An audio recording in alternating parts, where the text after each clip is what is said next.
Hello, everybody, and welcome back to the channel. It is the end of summer, and more importantly, the end of the Summer of Plunder. So I'm joined once again by the guys from Blood Pigment to talk us through 9 weeks of piratical mayhem on the high seas. It's great to have you with us once again, guys. Thanks for having us. Yeah, thanks for having us on. So, if people are unaware of what the Summer of Plunder is, we did a little video at the start of the summer with you about the lead up to it, but do you want to give us a quick overview, Joseph, about what the idea behind the Summer of Plunder was? Sure. It was a community event for Blood and Plunder and Oak and Iron, where people got together and played games and then submitted them through our website, Blood and Pigment. There was kind of grouped into different nationalities. So the French all kind of played together and communicated, the English, the Spanish, the pirates. Dan was one of the pirate commanders. Pirates had a good time, didn't they? Burned down Havana. That was pretty fun. And there's different objectives throughout the week that people try to participate in to kind of stretch their understanding and enjoyment of the game. There's always a campaign map where there's, do we have 30 different locations throughout the New World and Caribbean? Is that right, Jason? 36. 36. And where people trying to secretly deploy resources, all the points that people generated through playing games and accomplishing objectives were tallied, and there was commanders for each nation that had to allocate these points to try to defend or attack various locations, kind of a fog of war mechanic. So see how much you could spread your influence. You got points for holding locations. So there's some spying going on, all sorts of stuff. But it's basically a big community event for these two pirate games from Firelock Games. That gets people excited about the game, helps them merge with new things about it, brings up some awareness at people's clubs and stuff. So 9 weeks long. And then there's a lot of winners at the end, hand out a lot of prizes for various objectives and goals, and a lot of just random prizes to gamers. Can we talk for a moment about the map, because this is a thing of beauty, overlaid as it is right over the top of googly maps. But I absolutely adore this. So who's responsible for this, and what sort of things are we seeing whenever you click into it? So that's my fault. I'm a software developer in my day job, so I just built this interface that is using Google Maps, referenced a historical map around the time period from another third-party source, and then built just kind of these different locations that are out here. During the course of the campaign, they changed ownerships, so rather than having just basic push pins, we put the nation logos out there, so we can keep track of who's who and who's currently owning what. Yeah, but it's a really neat flavor piece that adds some context to it. Yeah, that was a joy. Unfortunately, playing games for a living got in the way of playing games. For me, I didn't see your name in the entry one. I didn't get into any, but I was sitting watching it week by week as the results came up, and it was really fun watching the whole push and pull of certain areas as well. So when people were playing, obviously they had commanders and sub-commanders for the different nationalities or factions, if you want, for the likes of the natives. How much interaction was there? So Dan, you were part of the pirate faction. When you were setting things up, how much leeway did you have within the map to go and explore or raid or attack specific places? Did you put it to vote? Because we know pirates are quite democratic.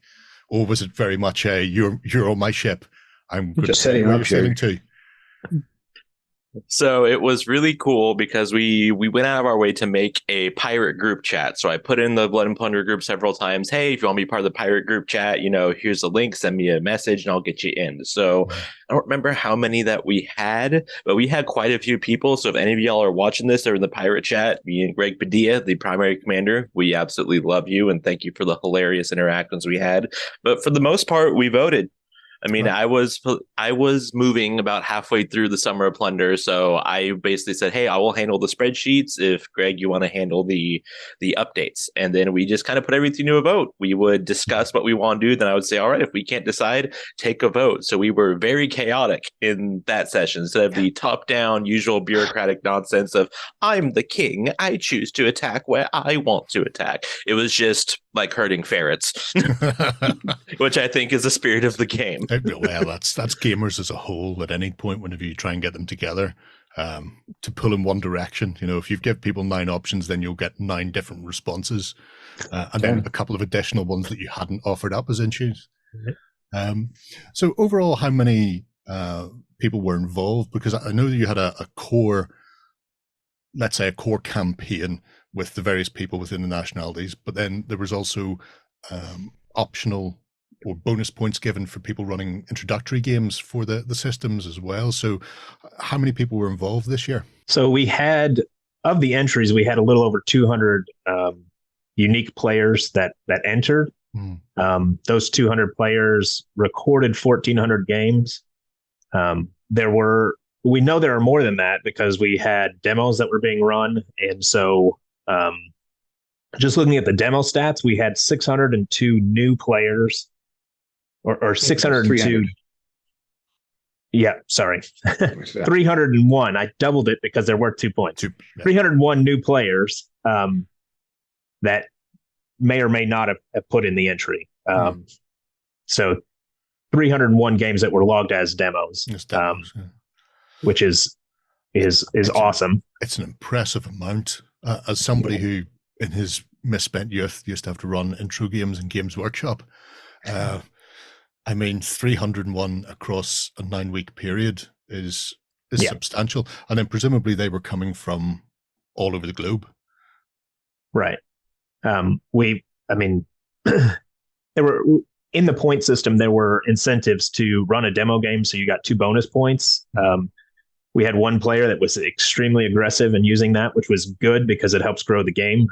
So that was one of the ultimate things we wanted to do with this entire campaign is just spread the word about Blood and Plunder and Oaken Iron and get new players in and get people part of a bigger community. It's a fascinating thing because they're 2 excellent, really intricately laced games as well. The fact that you can play off both systems, either or combine them, and I think it's one where more light being shone on it will really help grow the community, because the community that are already there, the ones through the Facebook group and Blood and Pigment and Timber and Seal, fanatical is possibly a word that could be used. But it's great to see when you have such a solid core of people who want to participate and want more all the time. And I think this campaign, even though it's now finished, people can still go back and use this if they're just getting started, because obviously in the UK, the new 2-player starter set is only really starting to hit shops within the past month or so. There was initial glut from a few companies that were merchant level on the Kickstarter, but now it's sort of filtering through, so you get people coming back to it. And being able to go to the Blood and Pigment website and do something like this over the course of a couple of months with a gaming group, maybe once a week at a store, that sort of thing, to encourage people and get them playing, because it ramps up very easily and they could just follow essentially the 9 weeks that you had laid out there. And it gives interesting little tweaks and changes, because when you're trying to get into a game, I know it's often difficult to keep the momentum going. And the first time people play a game, it's generally who can kill the most until somebody breaks. And it's a good way of learning, but it gets very dull very fast. And I think having this sort of plan essentially laid out where people can go in and go, well, this week we're going to introduce fire. And who doesn't love fire? Destroyer of civilizations, bringer of warmth, fire. It's great. But just having that as a sort of a blow-by-blow breakdown is a good way to introduce it. Presumably this is going to stay up on the Blood and Pigment site for the foreseeable anyway. People can come in and have a look at this. For sure. Yeah, and you can actually go back and get the list from 2022 if you wanted to as well. Yeah, because in the main, the scenarios are built around the game scenarios. There's a few that are tweaked for Oak and Iron, but the majority are pretty standard. So it's not requiring people to go above and beyond or to have really unique things or all of a sudden change the rules of the game. It's just introduce this, play a game like this, play a game at night, or play a naval game where there's no wind. Everybody can look out over the Sargasso Sea and think it's a lovely day for a walk. Isn't that lovely and green? I'll step off. And it's actually kind of hard to design a set of scenarios that work for every nation. Like can't use a big ship if you're the natives, and can't use this if you're that. So choosing a set is pretty tricky. I can imagine. That's fun. Timber and Sail actually have a really nice addition in the fact that they have a guide to natives for Oak and Iron, which we should sort of highlight that as well. Because for a campaign like this, some people in a group may want to play natives, and like you say, they don't have massive ships, so that there's a specific set of rules for using small boats, which will teach people to sort of hug coastlines that they may be unfamiliar with, because all of a sudden a rake of canoes come out of the darkness and up on top, and it's a really nice little addition that I can see why it's not in the core system. It makes no sense for Firelock to go massive fleets of natives. I mean, it's ridiculous, but as a Hollywood style concept and a way to keep people engaged, even though they wouldn't normally have it, I think it's great. And the fact you can just go and grab the likes of the tokens and all as well from Timber and Sail is a really nice little addition to the rule set as well, if people are playing that. I appreciate that. We did have some people print those out, and we saw pictures of them using it. So we'll see. Yeah. And there are STL files if you're into the 3D printing space, so you can get free ships and the markers for those as well. It's all ones and zeros to me, but I'm sure other people are aware of how the magical technology works. I whittled it down out of a piece of balsa wood, is much more my caliber. So over the 9 weeks then, how did the campaign play out for you? Was there anything particularly unexpected that occurred, or did it flow mostly how you expected? Because this is the third year, but the first year of using the campaign map. Yeah, let me start that, and I'll kick it off to Dan in a minute. We had a really big opening, so more games than last year every week. That was impressive. We didn't know how the map system would work because there's a lot of hidden information or fog of war, so the commanders have to allocate these points or resources basically to attack or defend, and they don't know what you have to just guess what the other commanders are doing. So things moved a little slower on the map than we expected, and one nation got more points considerably more points than the rest of them, which required the commanders to try to tackle that front leader and bring him down, so it kind of evened out. And I assumed that would happen, but it didn't. So eventually, by halfway through, we had kind of a leader that no one wanted to mess with because they were perceived as a big bully. So. Their most royal Catholic majesties. We did go through 2 full play tests using the previous year's data in preparation for it to make sure we kind of worked out the bugs for it. And we didn't experience the runaway leader aspect of it. And so that was a little bit of a surprise. We attempted to tweak that a little bit. We introduced a historical event of an earthquake in Jamaica that pretty much wiped out the location. But it actually, it didn't have the effect Longshanks expected. It actually galvanized some of the Spanish players into playing a little bit more. So they ended up pushing for extra points after losing. Baseball bat to a hornet's nest. The rallying cry was #remember Jamaica. Oh, that's good. I mean, it has to start somewhere. And that's what you want, but you don't. I mean, obviously, having one faction, one nation starting to run away can be disheartening for other nations. But it only has to happen once. And next year, if people see that happening, it won't go that way. I imagine that people will start to go, well, Pirate Dan, have you considered talking to the English? Maybe get a writ of there was marque so that you much can go out spying there and espionage going Yeah. on that Spain basically was pitting everyone against each other. And by halfway through the campaign, everyone was like, "We need to attack Spain, but I don't want to get attacked if I swing first." Yeah. The Spanish commander was quite the salesman, or he played the game well. It's nice to see. I suppose you can bring in things like stat weighting as well next year, where you can potentially balance some of the points that nations get, because I'm obviously not knowing the breakdown of every faction, but natives are always underrepresented whenever you get a group of people together, which means then they've got less influence, I suppose, overall. So these are the sort of things that sort of get ironed out in the actual running of a campaign. Then you go, okay, well, next year we'll do something to make this more balanced, for want of a better word. I know they started with more spots on the map, but it's very easy to lose those if you don't have the numbers of people to keep up the momentum. Well, this year we made sure that they didn't come in last because we blew all of our points on Havana to send a statement. So this year they didn't come in last. We did. So you're welcome, natives. We did design the games so that wouldn't be a default. Okay.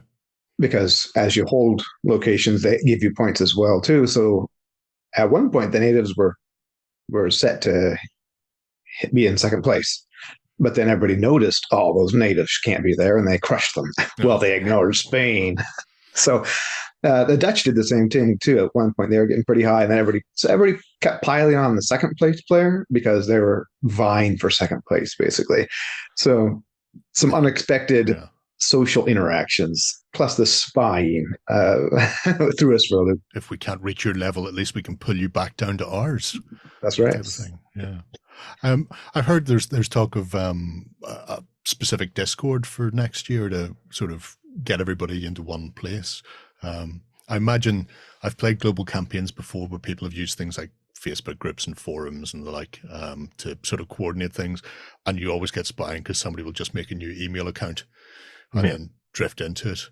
Whereas Discord's nice because you can set people at specific ranks or whatever. We do it with the OnTableTop, the Cult of Games Discord, so everybody has a house, and then the houses are locked to those specific ones, which means you can have an area there where people can still chat in general, but then the campaign bits and pieces can go on behind closed doors, and it will restrict maybe the spying a bit. But I think that would be a nice way to consolidate a lot of this as well, because you can get a lot of back and forth then, and also people can jump into voice channels, and it's very difficult if you're a spy and you have to speak. All of a sudden people will go, should you be in here? I don't think so. Fill my laddie back. Yeah, the Discord is basically set up perfectly for this purpose. I mean, it has a lot of features that'll be really helpful. I think we should have done it before. Well, you know, these things are, like I say, it's all a learning experience. This is for only the third year. It's a grand scope of a campaign that has been run, and I mean, even just looking at the weekly updates, if people haven't seen these are again really fascinating, because one way to stop the sort of the spam fake battle reports that we talked about in the previous chat was people have to actually put a battle report in with pictures of what they've played, so one side just couldn't run away by playing or by constantly making up fictional sort of reports. But just even looking at here at week 3, where it gives you the introduction to the scenario, the breakdown for each of the factions, the Spanish, obviously, it's great yellow peril right there. But as you get through it, you start to see how things change and develop over time. And that, I think, is really fun to see as well, because it's always interesting to see not just how you're doing. Obviously, if you're engaged and you're playing for one faction or another, you know what you're doing, you know what your plan was. Maybe it comes off, maybe it doesn't, but getting the weekly roundup and seeing what other people have done and how many hornets' nests have been kicked on a regular basis is really, really good. And just seeing a lot of the people's photographs as well in there. There's some really inspirational stuff going on. I don't know if it's in this one, but one of the night fighting ones where the LED buildings, so it's all lit up, just stunning, which was really nice to see. In fact, it is there. There we go. It's Fire Week, isn't it? Yeah. Oh, it was just great. And it's this sort of thing that I really enjoy seeing, how other people approach games and, you know, how they play, because sometimes you see like the glossy, here's the high end thing, and that can sometimes be very inspirational for people, and sometimes it can be a little daunting, going, oh my god, I've got to have this. But seeing a whole raft of people, everybody enjoying the game and enjoying it at their own level, and that can be, I'm going to spend forever making this the best painted force I can, and other people going, it's on the table and it's painted. Be grateful for that and enjoy playing the game, and it's just everybody in every sort of increment between those. Just fascinating. Yeah, we had players all over the board. You know, some using school books or plastic storage containers for buildings, warehouses. Yeah, we actually had some prizes for that, just to encourage people to come along. But some prizes for the most creative terrain, or prizes for the silver armies, not painted stuff, just to not just give all the goodies to the people who already have everything they need. Yeah. It was really cool to see people kind of come together during Fire Week. I was in the process of moving, so my group got together and played. And instead of playing like a fire scenario, they said, here's what we're going to do. We're going to line the middle of the board with a bunch of buildings. Whoever lights the most stuff on fire wins. That is not in the rule book. It's a scenario they just came up with on the fly. And I really love seeing people do that when they say, hey, here's the objective. We're just going to put a bunch of buildings in the center. Whoever lights the most on fire wins. And they did that the entire time I was gone, which was really cool to see people just say, we're going to take a scenario and make it bigger. It's a great way of doing it. Sure. I mean, you can, because the themes for the weeks are relatively broad and open to interpretation like that, you can do spectacular things or really make unusual choices in what you want to play with your opponent, depending on what you have around you. It's like World War II Germany. First person to burn down the Reichstag wins. You know, it's like that. How many little native huts can I sell? Oh dear. You lose your buildings and I gain control of this island. It's great. We should do a final objective next year should be burn down the governor's mansion in Havana next year. They've only just finished rebuilding it after the pirates have run away. That's true. The pirates probably aren't going to Yeah. It's a terrible thing to see. Yeah, it's been a joy to behold the sort of the ins and outs of it, and obviously there's some bits and pieces that you're going to be working on for next year. So presumably next year will be coming back bigger and better than ever before. Do you have any major plans already, or was this too far off? Because I know some people start planning immediately afterwards. So we've set up a planning Discord for we invited all the commanders back, and then a few people that responded to our post campaign survey. We sent out surveys to our commanders, and then sent out surveys to all of the players, and then some of those that were a little more vocal and a little more verbal in terms of coming up with ideas. We invited them to the Discord too. So we've got a kind of a behind the scenes, and we've got a draft for a new set of rules, keeping the campaign map, tweaking how it works, and hopefully giving players a little bit more input.